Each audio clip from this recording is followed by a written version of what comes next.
Hey everybody, welcome back to another episode of the podcast Strikes Back. My name is George and you're listening to our review of Us with the boys Connor Hello. and Benny. Hey there. So Jordan, that really derailed me. Jordan Peele's back. Oscar winner Jordan Peele from his debut Get Out, fantastic Get Out from 2017.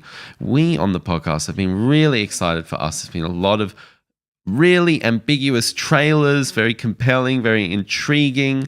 And listen, he stayed in the horror genre. And listen, we've seen the film, guys. It's time to get into the non-spoiler part of this. Is that? You all right? The non-spoiler part of the review. Fuck. He's a doppelganger. Let's get into it. I don't know what I'm doing today. I'm just. Why I'm don't just I losing take it on from here then? Yeah, you sweep on in, man. So I guess it's an unavoidable comparison. With Jordan Peele coming out with his directorial debut last year with Get Out, and that coming to such fanfare and there's so much hype behind that. I think we have to kind of address how we felt about Get Out.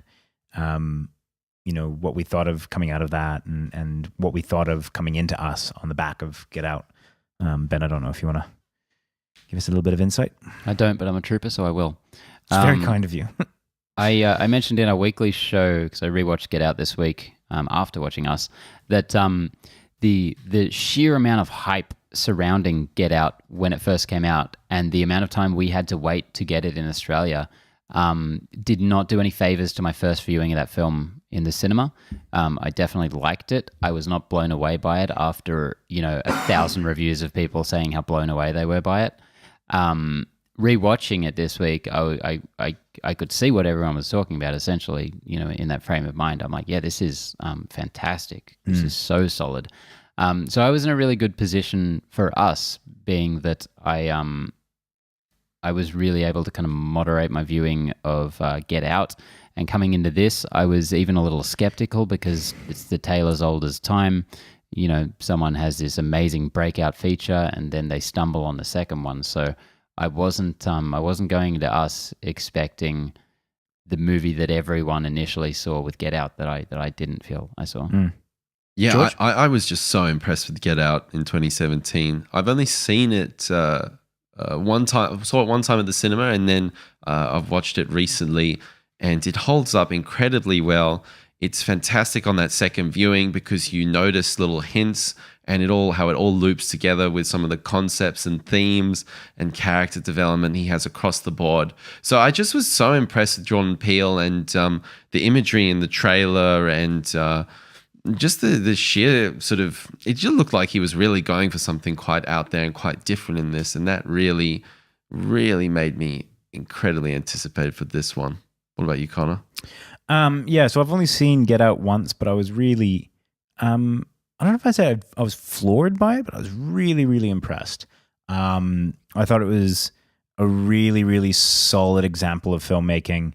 I loved the mix of horror and comedy and I think the fact that he had gone from sketch comedy to this had just made it that much more impressive. That was such a huge part of the narrative. Yeah. Was the guy behind the camera. Yeah. Really, really impressed with that. Again, I totally get what you mean, Ben, about, there was so much hype so early on from America because we got it, like 6 months later, was it? So yeah, there was a little bit of the wind taken out from that, but otherwise a really impressive film. Coming into Us, exact same sentiments, felt very nervous because obviously you're going in with the expectation of his previous film. Although having said that, the trailers I was all on board for. I thought they looked really cool. I loved the concept. I was very interested to see where he was going to take this. One of the core, I guess, questions I had is the hook is really interesting. The idea that there's doubles of you. That's very interesting. But how do you sustain that? How do you kind of, work that, make it a little bit more interesting? Do you take it beyond a home invasion movie? Do you take it, what direction do you take it? And where does it go from what we see in the trailer? Exactly. And one of my main questions going in was, is he going to go is he going to go kind of supernatural aspect? Is he going to go, kind of mad scientist experiment aspect? There's a couple of things that were were going through my head, and I thought that's that for me will make it or break it. How he addresses everything around the kind of the hook or the gimmick, so to speak. So yeah, I was really fascinated going into this. I did a little bit of research in terms of horror and thriller type things, and everything kind of said that it was far more intense than Get Out.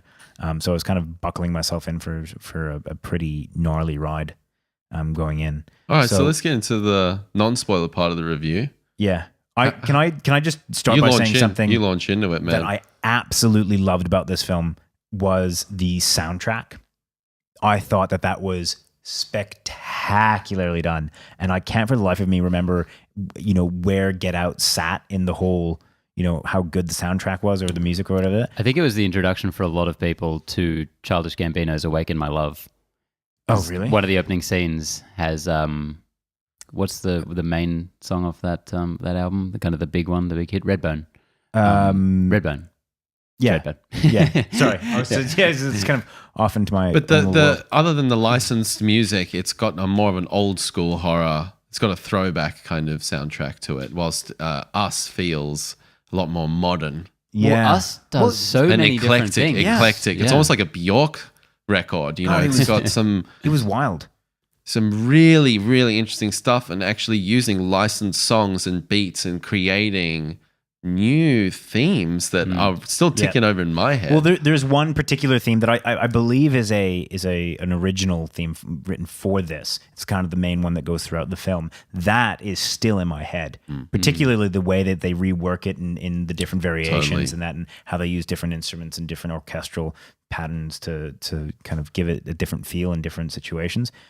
I mean, honestly, that's one of the first things that I thought of exiting that cinema was how fucking good that soundtrack was. So I think, good, better, and different on everything else. That is as solid as it gets. Yeah, I remember turning to you at the beginning, Benny, and being like, this sounds like Ghost in the Shell. Which is my first thought when that was the second time I'd seen it. That was my exact first thought. Like those high-pitched choirs and... It's beautiful. Haunting. Insane. And as I said, I love what they did with the song. It's in the trailer, what they do with the song and taking that beat, and just weaving that into, and that became one of the main identities of the film for me. Yeah, I got 5 on it. I've been playing that song all week. Yeah, Ash has been like just murdering that song, going at it on loop. I was actually just thinking about downloading that now. So it was done by a guy named Michael Bells, and I feel like saying his name simply because I think he deserves some level of credit for that, because it's really cool. He did Get Out as well. There you go. The only 2 movies that he have credit for that I can see is Get Out and Us. So I mean, that's, I guess, 2 for 2 really. But yeah, with this one, it's just so impressed. So, you go. I just want to say the entire discussion around this film, including ours, is going to be all about the plot and everything we learn in the film, what it all means, and we'll get into that later.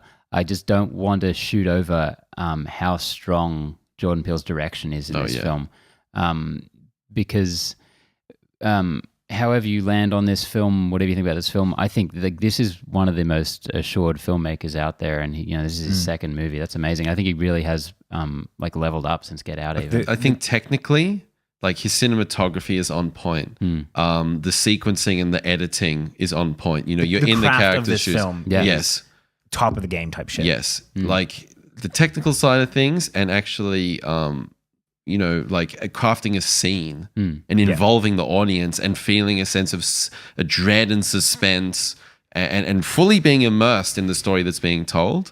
He does that outstandingly well in this. Yeah, purely as a director is amazing. And one element of this film that I think I haven't seen anyone talk about is the special effects by ILM, which is so easy to overlook. And it's hard to even know where the line is in a lot of stuff. It's hard to remember exactly which scenes would be special effects and which wouldn't. But just the fact that you're dealing with a family of characters that has doubles entirely. Well, actors are playing on 2 different shots, essentially. Yeah, so the way it's all integrated is flawless throughout the film. And I listened to Sorry. No, go ahead. I listened to an interview with Jordan Peele talking about how that was one of the major challenges of the film, being that, the amount of setups and continuity that had to be planned out to make these scenes work was really unprecedented for him and what he'd ever done before. And to his credit, it is seamless. Like there was 100%. There were a lot of scenes where, or like there was chunks of time where I wouldn't think about it, and then I just kind of remember that was something that they had to consider, and I'd be like, holy fuck. Like it hasn't crossed my mind that these scenes were shot in a way that makes it obvious that you're looking at two people. Like it was shot so well and so seamlessly that was, again, another really kind of props to the craft making of this film. Yeah, it didn't occur to me for a second at any point in the film that I was watching like an effect of any kind. Yep. Which is awesome. And credit goes to Jordan Peele as the director with very strong direction, and credit to the actors, particularly Lupita Nyong'o and Winston Duke, who I think are absolutely outstanding in this piece. Yeah, Really, Nyong'o really is something special in this. She'll never get acknowledged by the Academy this time next year, but she absolutely deserves to. Oh, 100%. For giving, two amazing performances. Well, and that's the really impressive thing. Like everyone did a really good job, but each person had to play essentially two characters, and I think that they handled that really spectacularly. And also playing them in different ways, physically, with their voice. They weren't. It wasn't just like one was funny and one was there was a dark one, or there was like. I want to be very careful about how we progress with spoilers and. Well, I just felt like the way they used not only I just felt like the whole physicality of the performance was very, very impressive and transformative. Yeah, you did feel like they were distinctively different people when they transfer from one to the other, or when the actor does one and the other. God, it's so hard to talk about this film without spoilers. Is there any, I almost interested to see what you thought of the film overall without going into too much detail. Like, I think that there's only so much we can talk about without getting into. Yeah, I'll jump off on that. The first time I watched it, the movie's going along, and it's just it's phenomenal. It's so watchable. Yeah. From moment to moment. And being a Jordan Peele movie, this is the guy that made Get Out. There's there's reveals throughout the film, and I think definitely the first time I watched it, I could see him making these big choices, and I'm like, oh, I'm not sure how I feel about that. I'm certainly not sure how a lot of other people are going to feel about that. And then I watched it again later that night, and it was much more experiential. I found my second viewing to be just beautiful. I won't lie, I had a couple of drinks and I was watching it. And it was a good audience. I was watching it in a packed cinema, whereas the first time I watched it was very, very quiet cinema. And it was so funny, so scary, so fun to see with all these people. And just from my own point of view, I like loved every second of it. And I think movies of this design can really pull the rug out from under you in a lot of ways, and some people find that experience very uncomfortable, as you would, having the rug pulled out from under you. I generally am pretty good about going along with movies in that way, and especially with that second viewing, it was just terrific. George? Yeah, I think we've talked about all the strengths of the performances. And the Jordan Peele himself, and the end product is something that I think he's held his own from Get Out. And actually the first thing I thought when I left the cinema was like, okay, some people are going to go this way and some people are going to go that way on this. But for me, it really landed for me, and I just, as I said, I think it's a 2 out of 2 for him. So I'm just trying to avoid spoilers. Yeah. Because there's just, I feel like I'm tiptoeing on a lot of things, but overall, really, I think Us is, it's going to be one of my favorites of the year for sure. For me, I think that the craft of this movie is probably the best that I've seen this year. I'm just trying to think if there's anything that I think would have done better. I was so on board with the first half of this film, first even 3/4 of this film. There were some key decisions that were made a little bit later on in the film, when we get into the meat of what I was talking about before, about, kind of, answering some of the more second and third layer questions of this film that I don't know. I really want to watch it again to see if I have that kind of same kind of experience, Ben. But I'm not 100% sure that I agree with some of those decisions. Some of them felt like they had some purpose, and others just kind of felt like they were there purely for the gotcha moment. And those are the kind of twists that I really don't like. Not because something's being pulled from under me, but I like twists that have some kind of connective purpose. That you feel as though that it's more than just the ha ha ha, bet you didn't see this coming, which unfortunately I kind of did. So yeah, it's Hang on, I just got to get my bingo card. Connor said he saw it coming. So I saw it coming. Yeah, exactly. I knew That's you the would. first thing I knew we you said wouldn't when let we me get left the away with cinema. that. I just fucking knew it. I was just trying to think of. Yeah, I'm just going to go through. But I mean, I did. So I mean, you've fuck never it. not got an ending right. So I mean, I've gotten plenty of 100% endings wrong. record. I just assume that everything's going to happen, so I'm never wrong. No, I just know. Yeah, look, I let's jump into spoilers because I think that I should say that I really enjoyed this film. I'm very keen to see it again. It is an incredibly watchable film. I can't stress that enough, that, even if you are like me and you kind of disagree with some of the later decisions, or if, kind of you lean more towards, yourself, George, where you were kind of more on board throughout it. I think that either way, you can come out saying that was a really good film. Like that was, Yeah, the devil's in the details with the plot and whatnot, but the overall craft, as we've all mentioned in abundance, that's where the film, I think everyone would agree, is really amazingly strong.